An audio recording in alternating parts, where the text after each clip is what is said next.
నిన్నటి వరకు శాసనసభ అభ్యర్థుల ఎంపికలోని ఆపసోపాలు పడుతున్న వైఎస్ఆర్ కాంగ్రెస్ పార్టీలో తాజాగా ఎంపీ అభ్యర్థుల వివాదం తలనొప్పిగా మారింది. అనేక మంది అభ్యర్థులు పోటీ చేసేందుకు వెనకాడుతున్నారు. ప్రాంతీయ కోఆర్డినేటర్ల ద్వారా అధినేతకు సమాచారం పంపుతున్నారు. మరికొందరు తాము అసెంబ్లీకి పోటీ చేస్తామంటూ ముఖ్యమంత్రిని అడుగుతున్నారు. ఎక్కువ మంది మాత్రం పోటీ చేసేందుకు ఆసక్తి ప్రదర్శించడం లేదని పార్టీ వర్గాలే చెబుతున్నాయి.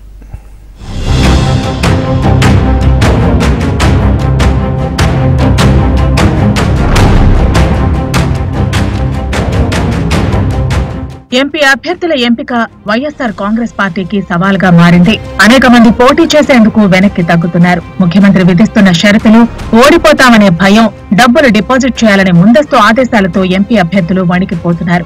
ఇప్పటికే 9 మంది ఎంపీ అభ్యర్థులు తాము పోటీ చేయబోమని హైకమాండ్ కు సమాచారం పంపారు.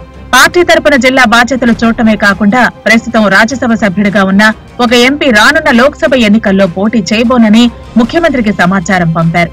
అంతేకాకుండా ముఖ్యమంత్రికి సమాచారాన్ని రీజనల్ కోఆర్డినేటర్ ద్వారా పంపి పార్టీ బాధ్యతల నుంచి కూడా తాను తప్పుకుంటారని చెప్పినట్లు తెలిసింది. ఇక ఒంగోలు ఎంపీ మాగుంట శ్రీనివాసరెడ్డి ప్యాలెస్ విధించిన షరతులకు అంగీకరించలేదు.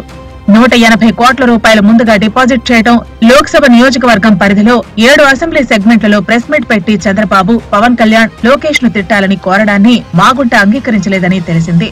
దీంతో గురువారం సాయంత్రం ఒంగోలు ఎమ్మెల్యే బాలినేని శ్రీనివాసరెడ్డి ముఖ్యమంత్రిని కలిసిన సమయంలో మాగుంట కుటుంబానికి టికెట్ ఇవ్వబోమని తెగేసి చెప్పినట్లు తెలిసింది. మాగుంట కూడా గురువారం మధ్యాహ్నం విజయసాయిరెడ్డిని కలిసి హైదరాబాద్ వెళ్లిపోయారు. శుక్రవారం ఆయన తాడేపల్లి ప్యాలెస్ కు రాలేదు. ఇప్పుడు మాగుంటకే టికెట్ ఇవ్వాలని పలువురు నేతలు ముఖ్యమంత్రి కార్యాలయంలో సిఫార్సు చేస్తున్నారు. అయితే సీఎం మాత్రం మాగుంట విషయంలో ఇప్పటికే స్పష్టమైన ఆదేశాలు ఇచ్చినట్లు చెబుతున్నారు.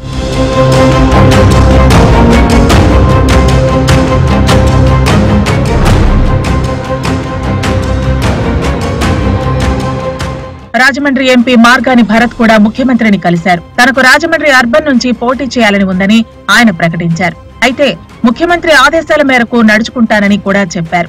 రాయలసీమకు చెందిన చిత్తూరు జిల్లా మంత్రి పెద్దిరెడ్డి రామచంద్రారెడ్డి తాను ఎంపీగా పోటీ చేస్తానని ప్యాలెస్ కు కబురు పంపినట్లు చెబుతున్నారు. విశాఖపట్నం ఎంపీగా ఉన్న ఎంవీవీ సత్యనారాయణ ఎంపీగా పోటీ చేసేందుకు ఆసక్తి ప్రదర్శించలేదు.